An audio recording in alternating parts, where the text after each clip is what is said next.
কিন্তু ধারণ করে না।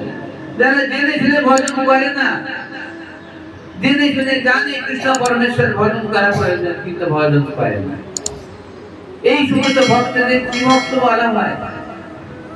জানে ভগবান পরমেশ্বর কৃষ্ণ, কিন্তু করে না, যতটুকু করে না, জানে কৃষ্ণই ভগবান, কিন্তু করে না। তাই যে ভজন করে সেই শ্রেষ্ঠ, সে জানে এবং ভজনও করে সেই শ্রেষ্ঠ হয় তিনি সংসারে। তাই জানিয়া শুনিয়া ভজন সাধু শাস্ত্রের মতো জয়, সাধু শাস্ত্রের মতো আমাদের করতে হবে, জানিয়া শুনিয়া ভজন। এখন একটা বলছে তাই দিকে আমি গোপনে বলতে থাকলাম না, এটা ভজন নয়। সাধু শাস্ত্র গুরুভাগ প্রতিদিন করিয়া সততা ভাসবে প্রেম মাঝে, কর্মে গিয়ে ভক্তি দিয়ে আগে করিয়াবে নরোত্তম এই তত্ত্বকার। নরোত্তম এই তত্ত্বকার, নরোত্তম এই তত্ত্ব বলতে চাচ্ছেন যে সাধু শাস্ত্র গুরুভাগ, সাধু মহাত্মাগণ কি বলেন এবং ভাগবতে কি বলেন এবং সাধুগুরু বৈষ্ণব কোন তারা আবার কি করেন, এই তিনটি একত্র করিয়া গ্রহণ করিতে হইবে, তবে প্রেম হইতে লাগবে। যদি তিনটা বস্তু এক যদি না হয়, তবু দুটো বস্তু তো এক হইবে, তাহলে হবে, কিন্তু একটা বস্তু যে কিছু করা যায় না, করে যায় তবে সেই মহাত্মা দেখলে বোঝা যায় সেই মহাত্মার কোনো লয় পায় নাই। সিদ্ধ সোপানের মহাত্মা তিনি অনেক কিছু করতে পারেন, আর সবাই সাধন যাচ্ছে। কিন্তু আমি বলে রেখেছি যে বেদির উপচর রতনে বেদির পরে সেই দিকে কিশোরী কিশোরী ভগবান মহাপ্রভুর, ভগবান রাধা গোবিন্দের চরণ প্রাপ্ত হতে গেলে বেদ বিধির উপচর রতনে বেদির পরে আমরা যে বেদ বিধান অনুযায়ী যে সেবা করছি, এই সেবায় কিন্তু কৃষ্ণ সন্তুষ্ট হয় না। তাই ভগবান বলে আছে ঐশ্বর্য ভাবেতে সবা জগত মিশ্রিত, আবার ঐশ্বর্য শিথিল প্রেমে মরণয় মনাবৃত। ঐশ্বর্য ভাবেতে সবার জগতে মিশ্রিত। দেখেছেন মাধুর্য রাসের ভক্ত খুবই কম, ঐশ্বর্য রাসের ভক্ত বেশি। তাই মহাপ্রভু বলেছেন ঐশ্বর্য ভাবেতে সব জগতে মিশ্রিত, কিন্তু ঐশ্বর্য শিথিল প্রেমে মোর নয় মনপ্রীত। একটু যদি ঐশ্বর্য থাকে তবুও আমি তাকে দয়া করি না। সর্ব ঐশ্বর্য পরিত্যাগ করিতে হইবে, সর্ব ঐশ্বর্য রহিত ভাবে ভজন করবে, তবেই ভজন হইবে। তাই প্রভু এইবার আমি তোমার হলে, এইবার আমি তোমার হলে, ওয়ে নব কৈশার নটভরা, এইবার আমি তোমার হলে, এইবার আমি তোমার হলাম। আমার অন্য গুণে আর মন নাই, আমার মন প্রাণ তোমার চরণে দিয়াছি, এইবার আমায় দয়া করো, এইবার আমায় দয়া করো, আমার আর কেহ নাহে, এইবার আমায় দয়া করো। আমি ওই শরণে নিলাম, এইবার আমায় দয়া করো, ওই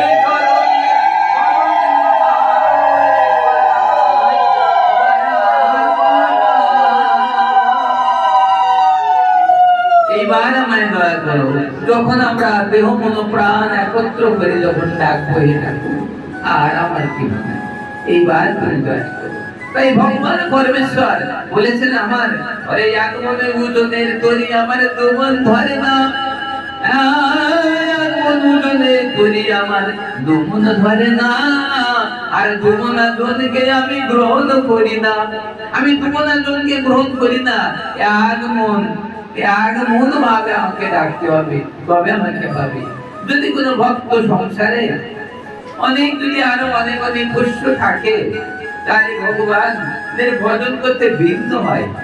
পোষ্যের কারণে, স্ত্রী পুত্র পরিবারের কারণে, তাদের পাওনার কারণে, তাদের প্রয়োজনের কারণে ভজন পরিপুষ্ট হয় না। তাই ভগবান যাকে ভালোবাসেন, প্রকৃত ভগবান যাকে ভালোবাসবেন, তার সব কিছু ভগবান তুলে নেবেন। সমস্ত রূপ যৌবন সমস্ত সুখ আল্লাহ এবং পরিবারে যারা ভালোবাসার ব্যক্তি ছিলেন সবাইকে তুলে দিয়ে ভগবান বলে বলে ভক্ত মন, আমি অনেক কষ্ট করে একটা ভক্ত তৈরি করিয়াছি, আমার অনেক কষ্ট হয়, তাই তুই না আমার পরম ভক্ত, তাই তোকে আমি একনিষ্ঠ করার জন্য তোর পরিবার বর্গকে আমি উঠাই দিয়েছি। পরিবার বর্গকে ভগবান তুলে দিয়ে একা করে ফেলেন, যেন যা ডাকে যেন আমার চরণ আসে, যেন আমাকে যতটুকু ডাকে সব যেন আমার পদ প্রাপ্ত হয়, যেন আমারই চরণে আসে। তাই বলে তুমনা জনকে তিনি আঙ্গনা করে ফেলেন। তাই আপনারা জানেন গোবিন্দ দাসকে সব উঠিয়ে নিয়েছেন, এক মাত্র করে রেখেছেন, স্ত্রী পুত্র গাভী যা কিছু ছিল সব মৃত্যু প্রায় হয়ে গেছে, সব মৃত্যুবরণ করিয়াছে, একজন এক মন ভাবে তাকে রাখিয়াছে। গোবিন্দ দাস বলেছে ঠাকুর তুমি আমার সব উঠাই দিলে, আমার স্ত্রী ছিল, আমার পুত্র ছিল, আমার গাভী ছিল, দুগ্ধ দিত, একটা বচ্চ ছিল গাভী, সব কিছু তুমি মেরে দিয়েছো, তা তোমার আরামে সেবা করবো না, তোমার আর সেবা করবো না। যত তুমি আমি যখন যত তোমার দিকে অগ্রসর হই তখন তুমি আমার কত ক্ষতি করো। তাই বলেছে শাস্ত্রে যে যে করে আমার আছে তারে করে সর্বনাশ, তবু যে ছাড়ে না আমার পাশ তারে করি দাসে আল্লাহ। সর্বনাশ করলেও সে যদি আর আমাকে ভুলে না যায় তবে সে আমাকে প্রাপ্ত হয়। আর যদি এই পৃথিবীর তার দ্বারা শুধু পরিবার যদি আমি উঠে নিয়ে নেই, তবে সে যদি পাগল হয়ে যায় আর আমাকে স্মরণ না করে তাহলে তার সাধন ব্যর্থ হয়ে যায়। এই জন্য সাবধান, যদি নিজের আপনজন অত্যন্ত প্রেমের ভালোবাসার জন্য যদি ঠাকুর উঠাই নেয় তাহলে জানবে যে আমার ভজন হচ্ছে, আমার ভজন হচ্ছে এবং আমি ঠিক কৃষ্ণচরণ, আমি ঠিক মহাপ্রভুর চরণে প্রাপ্ত হয়ে যাব, যেহেতু আমার সব মৃত্যুবরণ করিয়াছি। এটা ভগবানের কৃপা। আমরা মনে করি ঠাকুর তুমি আমার আপনজনকে উঠাই নিবে না, ভগবানের কৃপা হয়েছে তাই বলি আপনজনকে উঠাই নিয়েছে। এইবার আমায় দয়া করো, আমি আমার কেহ নয়, এইবার আমায় দয়া করো। তখন ভগবান বলে ঠিক আছে, এইবার তুমি আমি দয়া করবো, তোমার প্রিয় বস্তুকে আমি নিয়েছি গোবিন্দ, তোমার প্রিয় বস্তুকে আমি নিয়ে আমার ধামে, আমার বৈকুণ্ঠ ধামে রাখিয়াছি। তোমার প্রিয় বস্তুকে তুমি বিশ্ব ব্রহ্মাণ্ডে কি বা সুখ দিতে পারতে, তার যে অনন্ত কোটি গুণ সুখ আমার কাছে সুখী হয়ে আছে তোমার প্রিয় বস্তু। তুমি না তুমি ভজন করো আমাকে, করে আমার চরণ প্রাপ্ত হও, দেখবে তুমি আমার কাছে তোমার প্রিয় বস্তু সব পেয়ে যাবে। তাহলে আজকে ভগবান কত করুণাময়। তাই ভগবান বলিয়াছেন বলে জীবযোগ্য আমি বিষয় জ্ঞানে দিবা, আরে সচরণ অমৃত দিয়া বিষয় ভুলাই।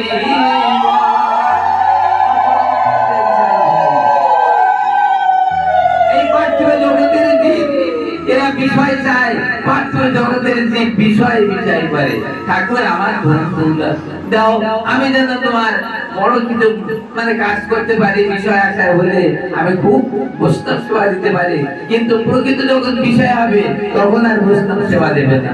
তাই ভগবান বলে ওরে ভক্ত তোরে না কত কষ্ট করে আমি লালন পালন করিয়াছি, আর তুই আমার এমনি যে বিষয় চাচ্ছি তা তুই আমার কথা চাচ্ছে না, তাহলে তোর বিষয় চা তোর ভুল হয়ে যাচ্ছে।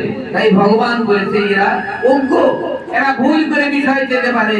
তাই ভগবান বিজ্ঞজন তাই বলে না তোকে বিষয় দেব না। বিষয় দেব কাকে? যে আমার বহির্মুখ, যে আমার ভজন করে না, আমার সেবা করে না, তাকে বিষয় দিয়ে বড় অট্টালিকা করে দেব। সে 5 তলা 10 তলা বিল্ডিং তার হবে, আর তোর এই কুড়ে ঘরের মধ্যে রাখবো। তার কারণ তোর যদি বিষয় দিয়ে নেই তুই আমাকে আর ডাকবি না, তা আমাকে না ডাকলে আমি কোথায় যাব বলো?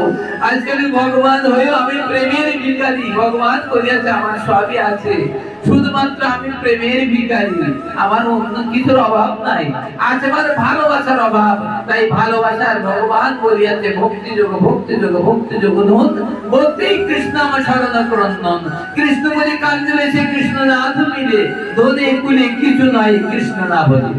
তাই আজকে আমরা ভক্তি ভরে আমরা কৃষ্ণ চরণ, আমার মহাপুরুষ চরণ সাধন করব, তাহলে আমাদের পার্থিব জগতের সমস্ত সুখ। আজকে আপনারা জানেন কৃষ্ণ